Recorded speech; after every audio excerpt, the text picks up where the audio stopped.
एक सेठ और सेठानी थी। सेठ सेठानी बहुत दान पुण्य किया। उस दान पुण्य के कारण उनकी एक बेटा हुआ। जब बेटा 5 बरस के हो गया, सेठानी कुछ दिन का बाद फिर 2 जुड़वा बेटी का जन्म देती है। एक बेटी काली थी और एक बेटी गोरी। सेठ सेठानी दोनों को नाम रखती है, गोरी को पूर्णिमा और काली बेटी को अमावस्या। सेठानी दोनों बेटी का तो पोषण पालन तो किया, लेकिन जब 5-6 बरस के हो गई तो सेठानी का दिमाग घूम गया। अब तो सेठानी गोरी बेटी से बहुत प्यार करने लगी और काली बेटी से नफरत करने लगी। सेठानी 6 बछर के उम्र से अमावस से सारा घर के काम करवाने लगी, लेकिन पूर्णिमा से कोई काम नहीं करवाती। सेठानी पूर्णिमा को अच्छा अच्छा कपड़ा पहनाने लगी और जो कपड़ा पूर्णिमा खोलकर फेंक देती वही कपड़ा सेठानी अमावस को देती पहनने के लिए कि ये कपड़ा तू पहनना। एक दिन उनकी घर में एक बुढ़िया आई और बुढ़िया उनकी दोनों बेटी को देखकर कहने लगी कि क्या रे सेठानी, तू 2 बेटी को जन्म दिया तो 2 रकम क्यों दिया, एक गोरी एक काली? क्या तू बहरल अमावस्या में जन्म दी है क्या कि तेरे बेटी एक गोरी हुआ और एक काली? सेठानी कहती है कि हाँ माता, अब भरल अमावस्या में ये दोनों जन्म ली तो एक गोरी हुई और एक काली हुई। अब तो बुढ़िया उस सेठानी को मंत्र देने लगी कि सेठानी देख लेना, जब दोनों बेटी तेरी बड़ी हो जाएगी तो जो संबंध आएगा बेटी को देखने, एक काली बेटी को देखकर भाग जाएंगे, तेरे गोरी बेटी को भी शादी नहीं होगा। अब तो उस मंतारा तो उस सेठानी को मंत्र दे दी और उस मंत्र को तो सेठानी मान लिया। सेठ से कहती है कि देखिए पूर्णिमा के पिताजी, एक गाय को कीन कर ले आइए, एक खेर का झोपड़ी बना दीजिए, उसमें अमावस रहेगी और गाय को देखभाल करेगी। अब तो सेठ जी सेठानी को बात मान लिया और उनकी बात मानकर सेठ जी एक दूध देने वाली गाय को कीन कर ले आते हैं और बाहर जमीन पर एक खेर का झोपड़ी बना देते हैं। उसी झोपड़ी में सेठानी कहती है कि आज से अमावस तू उस झोपड़ी में रहना और गाय को देखभाल करना और सुबह आकर घर के सारा काम कर जाना। अब तो अमावस सुबह सुबह घर में आकर सारा काम कर देती, आ जाकर गाय माता को सेवा करती। अमावस अपना मन के बात किससे कहती, उसी गाय माता से कहती कि माँ देख, मैं तो काली हूँ और तू जो दूध देगी, मैं जो उस दूध को बाजार में ले जाऊंगी बेचने के लिए, तब मेरे हाथ का दूध कोई नहीं लेगा माँ। मैं जे काली हूँ और काली के हाथ के कोई दूध नहीं खाएगा रे माँ, कोई नहीं खाएगा। सेठ सेठानी उस झोपड़ी में देखने नहीं जाती कि अमावस खाना खाई या है नहीं खाई, उनको देखने कोई पति पत्नी नहीं जाते। अमावस गाय को तो दूध दूह लेती, दूह कर कुछ दूध अपने खा लेती या कुछ गाय माता को खिला देती और कुछ दूध रख देती। वहीं पर एक काली माँ का मंदिर था, उस मंदिर में एक माटी के बर्तन में ले जाकर काली माँ के सामने रख देती या कहती कि मारे ये दूध मैं रख जाती हूँ, तू पी लेना। माँ काली अमावस के बात सुन लेती और वो दूध साक्षात वो दूध पी लेती। जब जाकर मंदिर में अमावस देखती उस मिट्टी के बर्तन में तो दूध नहीं है। माँ तो पी ली थी दूध। फिर अमावस दूध दूहती, कुछ अपने खाती, कुछ गौ माता को खिलाती और कुछ दूध उसी मिट्टी के बर्तन में जाकर माँ काली को दी आती। यही बात कहती कि माँ रे, मैं दूध रख दिया है, तू पी लेना। अमावस उस मिट्टी का बर्तन को लाने जाती है, देखती है कि उसमें दूध नहीं है। अमावस वहाँ पर रोने लगती है, कहती है कि मारे, तू मुझे काली क्यों बनाया रे माँ, तू मुझे काली क्यों बनाया। देखे आज काली के कारण मेरे खुद के जन्मदाता माता पिता घर से बाहर कर दिया है। देखे आज एक बेटी महल में रहती है और काली बेटी झोपड़ी में रहती है रे माँ, तू क्यों मुझे काली बना दिया रे माँ। तू भी तो काली है माँ, लेकिन तुझे तो सब कोई बहुत श्रद्धा भक्ति से पूजते हैं, लेकिन मुझे तो कोई पूछता भी नहीं है माँ, मेरे जन्मदाता भी नहीं पूछते हैं माँ। मारे, कभी तो मेरी जन्मदाता माँ मुझे देखने झोपड़ी में नहीं आती है कि मैं खाना खाया हूँ, यह उपास हूँ, कभी देखने नहीं आती है रे माँ, कभी देखने नहीं आती है। अमावस के बात सुनकर माँ काली का मूर्ति के आँख से झरझर आंसू बहने लगा। अमावस कहती है कि माँ, तू तो मिट्टी के है, फिर भी मेरी बात सुनकर तेरे आँख से आंसू भर आया माँ। लेकिन मेरे जन्मदाता माँ कितनी कठोर है माँ, कितनी कठोर है कि कभी अपना इस काली बेटी को देखने नहीं आती है। एक दिन माँ काली एक औरत का रूप धारण करती है और एक थाला में फल और मिठाई लेकर आती है और कहती है कि अमावस रे, तू कहाँ है, देख तेरे लिए मैं कितना कुछ लाया हूँ, फल लाया हूँ, मिठाई लाया हूँ, आओ रे अमावस, आओ ले खा ले। अमावस उस औरत को देखकर बहुत अचरज में पड़ जाती है और आकर उस औरत को भर अकवारी पकड़कर रोने लगती है। अब तो माँ काली उसे अपना गोद में बैठा लेती है या कहती है कि बेटी, आज मैं अपना हाथ से तुझे मिठाई और फल खिलाऊंगी। अमावस जब फल और मिठाई खा लेती है तो कहती है कि मारे, आज मेरा माँ को प्यार मिला है, आज मेरा मन को शांति मिल गया है रे माँ, आज तू अपना हाथ से मुझे फल और मिठाई खिलाई, आज मेरा मन को शांति मिल गया है। अमावस को तो पता भी नहीं है कि जो औरत उन्हें अपना हाथ से फल और मिठाई खिलाती है अपना गोद में बैठाकर, वो तो माँ काली है। तब अमावस कहती है कि माँ, तू तो अपना परिचय नहीं दिया, तुम्हें तो मैं चीना नहीं, तुम्हें क्या, मेरी जैसी तो तुम भी काली हो, तुम्हें भी घर से कोई निकाल दिया है। नहीं रे माँ, नहीं, तुझे कोई घर से नहीं निकाला है, अगर तुझे कोई घर से निकालता तो इतना प्यार से मिठाई फल तू कहाँ से लाती। तू अमीर घर के बेटी है ना रे माँ, तू अमीर घर के बेटी है। अब तो अमावस की बात सुनकर माँ काली रोने लगती है, कहती है कि बेटी, तू ऐसे ऐसे बात क्यों करती है रे, तू रोज मुझे दूध पीने के लिए रोज जाकर मंदिर में रख आती है, फिर कहती है कि माँ तू कौन है, तू अपना परिचय दे। माँ काली अपना दर्शन देती है अमावस को।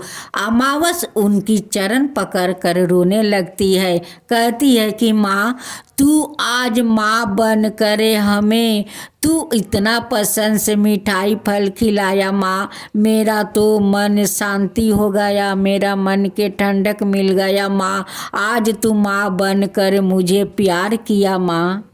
अमावस उस काली माँ से कहती है कि माँ, तेरा ममता भर आया, लेकिन मेरे जल में दाता माता को तो कभी ममता भर नहीं आया माँ, नहीं आया। वो कैसी कठोर माँ है माँ। तू मुझे काला क्यों बनाया माँ, बताओ क्यों बनाया। माँ काली अमावस को समझाती है कि बेटी, तू चिंता मत कर, मैं तुझे अपना गोद में बैठाऊंगी, प्यार करूंगी, तुझे अपना हाथ से खिलाऊंगी, मैं तुझे देखूंगी, मैं आया करूंगी तुझे देखने के लिए बेटी, मैं आया करूंगी, तू चिंता मत कर बेटी। देखते देखते अमावस तो विवाह योग्य हो जाती है। उधर पूर्णिमा हो जाती है, इधर अमावस हो जाती है। एक दिन माँ सोचने लगी कि नहीं, अमावस को तो मेरा चेहरा पलटाना ही होगा। माँ काली को अमावस को दुख देख कर रहा नहीं गया। माँ काली महादेव के पास जाती है और महादेव से कहती है कि स्वामी, आज आप अपना शरीर का भभूति उतार कर दीजिए।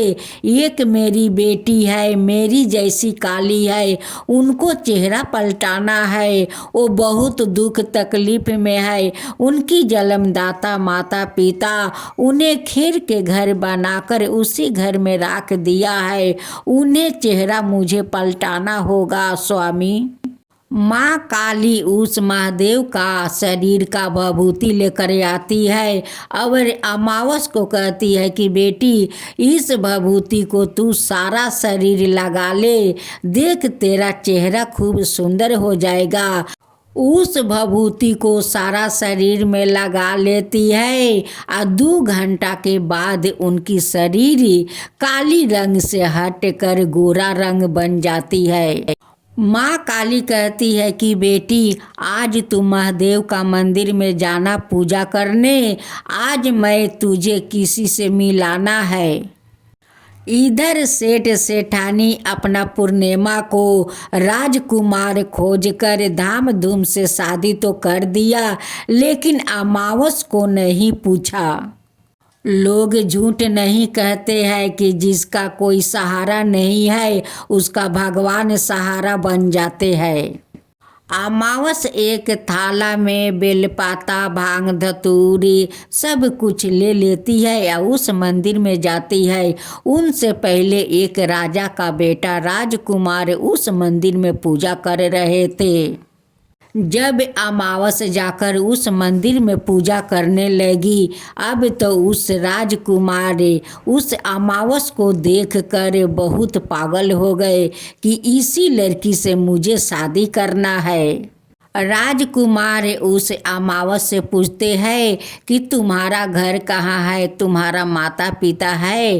कहती है कि हाँ, मेरे माता पिता सब कोई है। आप जिसे पूजा करते हैं वही तो मेरे पिता है, माँ काली मेरी माँ है। यही मेरे माता पिता है, यही मेरे सब कुछ है। उस मंदिर में भोलेनाथ और माँ काली दोनों प्रकट होते हैं और बोलते हैं कि हाँ, अमावस सत्य बोल रही है, हम लोग इसका माता पिता है। राजकुमार कहने लगे कि माता, आप अमावस को माता पिता है तो मेरा माता पिता आप लोग बन जाए और अपना बेटी को हाथ मेरे हाथ में दे दीजिए। उसी मंदिर में माँ काली और भोलेनाथ 7 फेरे करके और दोनों को विवाह करवा देते हैं। भोलेनाथ और माँ काली दोनों को आशीर्वाद देते हैं, अमर वरदान को आशीर्वाद देते हैं, सादा सुहागिन रहने को आशीर्वाद देते हैं और कहते हैं कि आज से तुम दोनों हम दोनों को पूजा करना होगा। दोनों कहने लगे कि माता पिता, हम दोनों आपका शरण में रहेंगे माता पिता, अपना शरण से कभी हमें दूर मत कीजिए, अपना ही शरण में रखिए। भोलेनाथ और माँ काली वो दोनों को आशीर्वाद देकर अंतर ध्यान हो गए। अब अमावस के पति माँ काली का पूजा करने लगी या भोलेनाथ का पूजा करने लगी। गाय माता को अमावस अपना उस राजकुमार को घर लेकर चली गई। अमावस उस राजकुमार से कहती है कि जहाँ पर हम लोग रहेंगे वहीं पर मेरी गाय माता रहेगी। राजकुमार तो बहुत खुश हो गए और कहने लगे कि हम दोनों मिलकर गाय माता को सेवा करेंगे, माँ काली भोलेनाथ को पूजा करेंगे, वो भी श्रद्धा भक्ति के साथ। भोलेनाथ और माँ काली को हम लोग पूजा करेंगे, वो लोग तो अपना संतान माना है। पूर्णिमा तो कभी कोई भगवान को पूजा नहीं की, नहीं कोई देवी के पूजा की। वो ससुराल में उनकी सास ननद बहुत गाली देने लगे कि तू तो कोई पूजा पाठ करती नहीं है, उसलिए तेरा आज तक संतान नहीं हुआ। वहाँ पर उनकी सास ननद सब कोई मिलकर पूर्णिमा को बहुत दुख देने लगे। अब तब पूर्णिमा की आँख से सारा दिन आंसू बहते रहते थे। अपना माँ को घर आई तो कहने लगी कि माँ अब मैं ससुराल नहीं जाऊंगी। एक दिन माँ काली सेठानी का सपने में आकर दर्शन देती है और कहती है कि क्या रे सेठानी, तू तो अपना बेटी के राजा महाराजा का घर में शादी किया, काली बेटी को एक गाय माता को देकर खीर के घर में खेदर दिया। देख आज उसी बेटी को देख वो महारानी बनकर है, तेरी बेटी देख कितना दुख सह रही है। जब सेठानी का आँख खुला तो सेठ जी से कहती है कि माँ काली तो सपना में ऐसे बोल रही है कि तेरी बेटी दुख कर रही है, देख तेरी काली बेटी महारानी बनकर है। सेठानी उस खेर के घर में जाते हैं, देखते हैं कि खेर के घर में तो नहीं अमावस है और नहीं गाय माता है। एक दिन सेठ जी किसी काम के लिए उसी राजा का घर में जाते हैं तो जाकर देखते हैं कि वहाँ पर तो उनकी बेटी अमावस है, वो तो गोरी हो गई है, लेकिन पहचान नहीं पाते हैं। वो तो पहचान लेती है कि ये तो मेरे पिताजी है। अपना पिताजी को घर में बुलाकर ले जाती है और बैठा कर आदर सम्मान से उन्हें भोजन करवाती है। सेठ जी कहते हैं कि बेटी ये सब चमत्कार तेरा साथ कैसे हुआ। अमावस कहती है कि पिताजी ये सब तो काला रंग के कारण हुआ है। आप लोग तो काला रंग के कारण मुझे एक गाय माता को साथ झोपड़ी में रख दिया। उसी झोपड़ी में गाय माता तो चमत्कार की और उनकी चमत्कार के कारण तो माँ काली से मुझे दर्शन हुआ। आज वही काली या भोलेनाथ माता पिता बनकर आज इस महल को मुझे रानी बनाया है। अब तो सेठ जी अपना बेटी से माफ़ी मांगने लगे कि बेटी मुझे माफ़ कर दे हम मुझे। जब सेठ जी आकर सेठानी से कहते हैं कि जो बेटी को काला रंग के कारण हम लोग झोपड़ी में रखा था, आज उसी बेटी को माता पिता भोलेनाथ और माँ काली बन के देखो उससे महल के रानी बना दिया है। हम लोग कितना बड़ा अपराध किया है। अब तो सेठानी या उनकी बेटी पूर्णिमा उस अमावस को घर जाती है और अमावस से माफ़ी मांगती है। अमावस तो सभी को माफ़ कर देती है। पूर्णिमा उन्हें गले पकड़ कर रोने लगती है, कहती है कि अमावस मेरे ससुराल में सास ननद बहुत दुख तकलीफ देते हैं, आज तक कोई संतान नहीं हुआ। तब अमावस कहती है कि बहन तू भोलेनाथ का पूजा कर, माँ काली का पूजा कर, देख तुझे संतान होगा और तेरे ससुराल वाले सब लोग मानदान करेंगे।